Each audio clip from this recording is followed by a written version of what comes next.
to Welcome to Precious Cargo. Hello. How does it feel? Feel exuberant. Exuberant. This morning. How does it feel though? The ride, the experience, the breeze in your hair. This is kind of like you're playing one of those racing video games, but you're in like first person mode, and you're kind of just controlling. I got you. Do you feel safe? I feel more than safe. You trust me? No helmet, no seatbelt, but I feel perfectly safe. Perfect. Well, I think we're in for a nice ride today. It's a beautiful morning. Yeah, I'm thinking if you're up for it, I was thinking we would take Scuba River Trail. I'm here for wherever trail you. Or would you like Walnut Street? What's your preferred route? Do the river trail. That sounds more fun. You like the river trail? Let's do it. All right, I think we can make that happen. So, Jake, I'm curious if you could share just what convinced you to actually do this. The sheer thrill of doing it. I don't think there's much more that needs to convince me to do anything. I'm always down to try something one time, except for illicit drugs. I should say that I don't do that for the first time. Neither do I. But you know, this sounds like a fun experience. I'm all about experiences. Okay. You know, I don't know if you're getting a good stretch in here, but maybe it's a stretch experience for you too. No, it's a stretch experience every time. I think just getting you safely there and not falling over is definitely a stretch experience. All right. We're rolling. How hard is it for you to start the process every time you stop? You know, it's a moment of skill, but thankfully I've got an abundance of skill. So there you go. You know, and I'm not. Luckily, there's a little electric assist on this thing, so it's not too bad. I'm not light either. You know, you're not light. I'm not light. Correct. Tell me about, Jake, a thing about either the people you grew up with or the place you grew up with that you particularly love. I've got like the wind in my eye, so it might look like I'm starting to cry, but trust me, it's only tears of happiness. Grew up in Milwaukee, Wisconsin. You know, I like it as it's a big small town. You know, I think it's a city. We had major sports teams, but everyone felt like they knew each other. Yeah. And people just, you know, your first inclination was to say hi and try to meet someone instead of kind of going about your own day. Yeah. I really like that, you know, that people want to be neighborly, want to be friendly with each other instead of kind of worrying about themselves. Yeah. Do you think you kind of take that with you? Do you think it's changed the character of your relationships with other people? No, I definitely think I'm still kind of got that vibe about me, as do, I know you're from the Midwest as well. That's right, Midwest. It's to the fact that when someone says, like, you know, they think because I was living in New York for so long or living in Philly, if they think I'm from the East Coast, I get quite offended and say... That's right, I think you're one of those people. Exactly, I'm not one of those people. I'm a friendly Midwestern man. Yeah. Do you feel like, how should I say it, are there ways we can kind of bring some of those values or things we grew up with into the lives of others in kind of daily ways? Are there any small habits or simple things that you like to do along those lines? Ooh, that nice turn. Tight fit. You know, I think, you know, just generally saying hello to people, you know, when you're walking by, just being a smile, you know. Yeah. You don't know what's going on in someone's day, but if you're there to smile, say hi, ask them how their day's going, or, you know, give them a reason to be happy about something, even if it's just a small conversation, I think that goes a long way. It's kind of cool actually. I think about, you know, to give you a small example, I remember one thing I always loved growing up is my dad would always want to talk to, like, whether it's, you know, I remember one time my uncle, when they got married in New York City, it was the first time I visited New York as a kid. Yeah. And I think my dad's favorite part was just meeting the taxi cab drivers. You know, it didn't matter if you were, you know, you could be the person behind the counter at the fast food restaurant, taxi cab driver, anyone else. I think my dad always treated a stranger as just a friend he hasn't made yet. Totally. You know? And I think there's a certain kind of unique, like, Midwestern openness that drives some of that. Yeah. And it is something I definitely want to, you know, kind of model in the day-to-day life. Because, you know, that's like, I think that's half of life, you know? It's just like how we treat one another. Totally. I mean, look, you think about it, the only reason that my conscience was born in the way in my body was just sheer chance, right? I could have been born into somewhere from a different country, somewhere... It wasn't skill? I thought I skillfully chose this body. No. I mean, it looks like you did, but you didn't. So, you know, I think it's interesting just to learn people's stories, because there's no real reason that their story is theirs and yours is yours except for chance. oh, this is a big hill. How are we gonna do? That's right. You know, luckily I've got strong legs. God, this is just, this is like doing a 200-ish pound quad workout. Yeah, plus, you know, I put the team on my back, Jake. Actually, you put the team in your carriage in front of you. Yes. This guy kind of looks like Andrew Luck here. Hello. You just wave at a stranger? I waved at Andrew Luck now that he's retired. He's running in Philly. So, Jake, you grew up in a religious family, right? Yeah, I would say, you know, I grew up in probably a modern Jewish family where, you know, the actual aspect of religion and temple and following the Torah and the things like that weren't as important, but the social, the cultural norms and, you know, the values that we shared were religious. A little slow speed maneuver right here. Wow, that was, woo. That was shockingly difficult. That's a turn. So, you know, I think, you know, I grew up with really strong Jewish values, but not to say that like I was in temple every week or weekend. You know, it wasn't like, you know, some of my friends who were Catholic went to Mass on every Sunday. Yeah.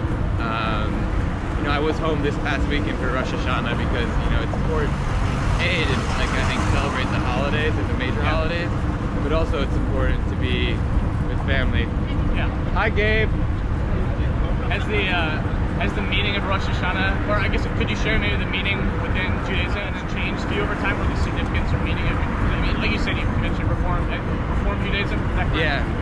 Yeah. So I think Rosh Hashanah it's the new year, right? So time between Rosh Hashanah, which was this weekend, to Yom Kippur, which is next week, is a time of just reflection and kind of renewal and thoughts about like last year. Like it's kind of like an after action review on the year, I would say, you know, if you want to speak LF terms.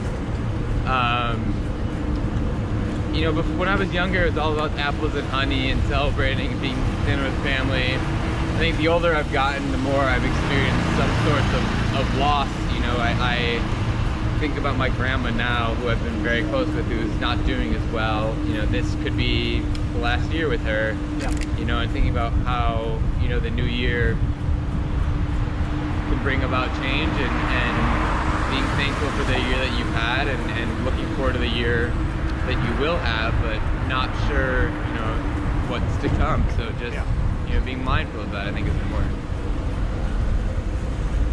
Oh, cool. Look at these tight maneuvers. There's a small chance I get taken out by a side view mirror. I think you're safe in my hands. I always feel safe. Jake, so if you have the opportunity to put anything you want on a billboard to be seen by millions of people, what do you put on that billboard? You know, I was thinking about this. I was gonna put laugh, but someone telling you to laugh sounds like a clown, like a little creepy.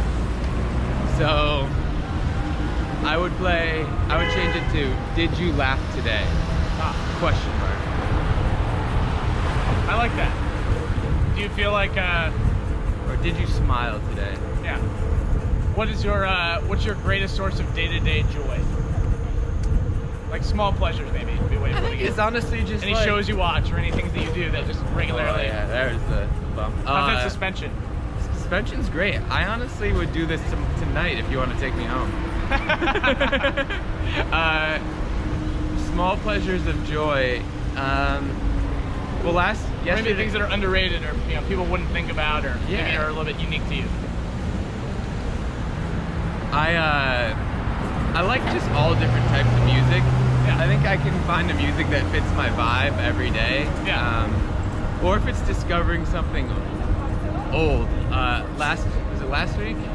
2 weeks ago, I went to the Lil Wayne concert and I rediscovered Lil Wayne's mixtape music, and that is absolute fire. So I've been listening to that for a while, and I've been looking like an idiot, probably dancing on the sidewalk, but yeah, it's great stuff. I'm all about looking like an idiot, whether dancing on the sidewalk or transporting my friends in a bicycle rickshaw. So red light, lightning round. Here, Jake. Favorite ward and bathroom? Ward and bathroom. I mean, the most one I go to commonly is, you know, on the ground floor, right by the ramp that's a little bit by the big auditorium. That's probably the one that's least occupied. Yeah, most reliable. Yeah, otherwise I like, you know, if I can get up to the 8th floor and just use that one. Get a little coffee from the teacher's lounge that you're not supposed to do. And a nice view. Nice view. Yeah, I won't rat you out. Don't rat me out. That's cool. Favorite Wharton club, like nightclub? Nightclub? Yes, or like, after hours, you know, nightlife establishment. Wishbone, obviously. Okay. I mean, you go to Boyer to go to Wishbone, in my opinion. It's not really any other thing. Wishbone fried chicken, for those that don't know, and you should plug it, like right there, have an advertisement. I should get this Precious Cargo, sponsored by Wishbone. Sponsored by. Do they have a mantra or like a motto? Sponsored by the chicken tender you know you shouldn't have had. There you go. Favorite underrated Wharton student club? Underrated Wharton student club. Yeah. I'm gonna have to plug the Media and Entertainment Club because we had our kickoff board meeting last night. I think we have really great presidents. I think we shout out Anna Pershberg, shout out Logan Kirst, and we're gonna do a bunch of cool events this year. And I think media and entertainment is something that connects a lot of people. You know, culture, you have your WAM clubs, your WAMBA, your AMBA. But, you know, music and culture and sports and entertainment are all things that really connect people, so I'd recommend people checking those out. That's cool. Almost at school. I'm curious if there's anyone in particular at Wharton that you truly admire or kind of look up to, or that you've met who that's really kind of stuck with you. There's so many people that I admire. You know, the person that comes to my mind right now is Shilpa Chandran. Yeah. She's a homie. She's amazing. She's a boss. She does a lot of different things. She was already the president of WGA, and then she took on the president of WHIP. And she's just a generally good person, and I think that matters most. But, you know, I can think of a lot of people. I lived with Macy this summer. She was a good person to live with. She was... The bell's a nice touch, by the way. Not to interrupt your flow. I would just say Macy is one of the people that can go out till 2 a.m. and then be productive as hell at 8 a.m. the next morning, and that's a skill that I wish I had, but I really appreciate it for her. Excuse us.